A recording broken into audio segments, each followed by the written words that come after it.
Hey everyone, in this video, we're going to be tackling the subject, is it still possible to start an Amazon FBA business in 2021? And I hear all the time people are talking about, oh, there are more sellers coming on every single day and it's saturated and this and that. But I'm in the heat of the business every single day. My business partner's at it every single day. We have 6 employees, and I'm going to be showing you personally why I believe that it's now is a better time than ever to start an Amazon FBA business from your own home. So I'm going to be going over some suppliers invoices as well as our game plan for 2021 specifically, and also cover some pitfalls and mistakes that I think people might make along the way. So let's go ahead and get into it.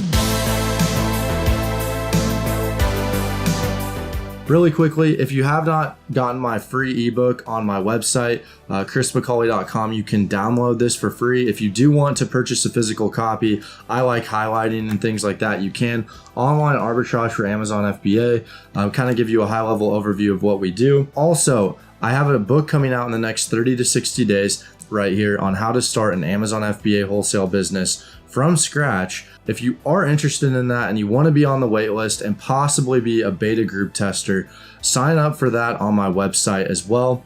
And yeah, if you do find any value in this, consider supporting the channel by liking and subscribing. And that's it, guys. Let's get to it. These 3 invoices that we're going to be covering all come from, so our first week in business, January 4th is when everyone kind of opened back up after the new year. And I want to say too that these suppliers are all in the United States and they're all name brand products. So we're not buying, stuff from Alibaba or drop shipping or, buying stuff from China, stuff like that.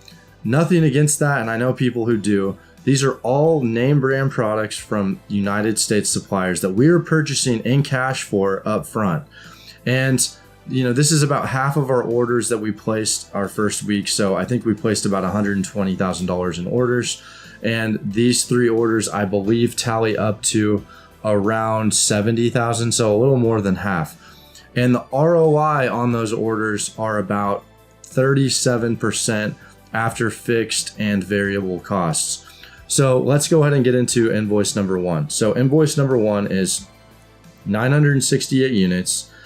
20.1K, and these all go directly into Amazon, which is really cool. You don't have to have a warehouse, you don't have to have a store, you don't have to have a storage unit or a friend's mom that runs a cheese shop in Wisconsin. You can just ship these directly into Amazon. So that's pretty cool.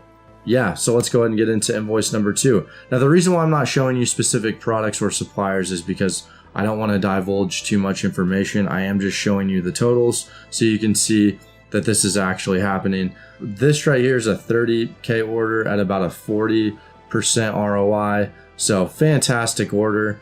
This one came out to be almost 1,000 units. And lastly, this order is for about $14,000. And so just one product, 164 units. And this kind of leads me into our strategy this year's. Now, the reason why I think it's better more than ever to start an Amazon business is because I'm talking to people every single day, whether it's people that are contacting me for consultation calls or it's business counter that I consider colleagues. These are people that are constantly selling on the platform. And so I see it with my own 2 eyes, and you cannot beat proof of concept. One of the biggest obstacles I see people facing is that they join these Facebook groups, and I have one, you can find it in the description below, but really network, really get out there and message people and just maybe find someone in your area and offer to buy them coffee or offer them something that will get you in with them. I had a guy that bought me dinner and he got me a book from Amazon. And really great guy. And, he didn't have to do that, but that got my attention. And sometimes you have to do that. I've done it personally with people I want to learn from. So the quickest way to get to where you want to be the fastest is to learn from those people who have already done that. The next thing that I really want to focus on is just dialing down on what's working.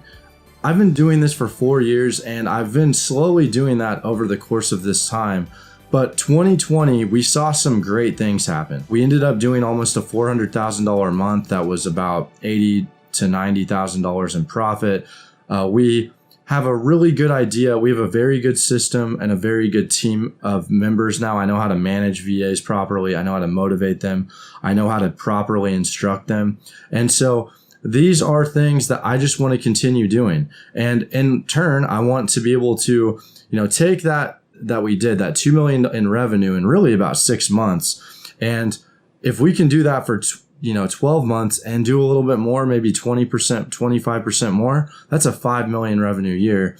And the main benchmarkers we're going for are spending $200,000 a month at a 30% ROI, which comes out to be $50,000 spent per week, which I think we're going to have no problem doing. And that leads me into a main problem that I see people doing is they get too dependent on one or two suppliers. And I know this because I've been guilty of it. And then what happens is that one supplier, something will happen, maybe they sign a contract with someone else and then they can't sell to you or whatever it may be. And then you can't buy from that supplier anymore. And then your business kind of shuts down. I want to be like that NBA team, like was it the 2017 Golden State Warriors, whatever team that was, that's just so deep. And one or two key players can go out, but you have such a great bench and such a diversification that it doesn't matter. And that's kind of what we're going for over here. And the reason why I don't think Amazon's saturated, and I do think it's more than possible to do this, is if you know what to do, just model yourself after the people that know what they're doing and just duplicate their results. You have to work smarter from a problem-solving perspective. How can I get products into the hands that people want?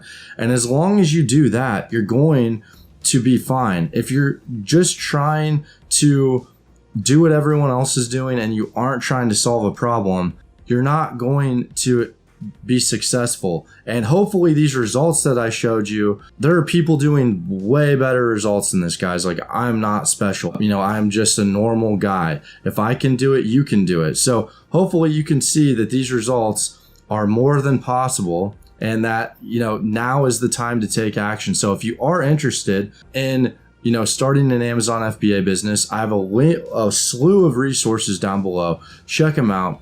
Thank you guys for your time. And before I close out, I want to announce that I will be launching a free mini course that is available on my website.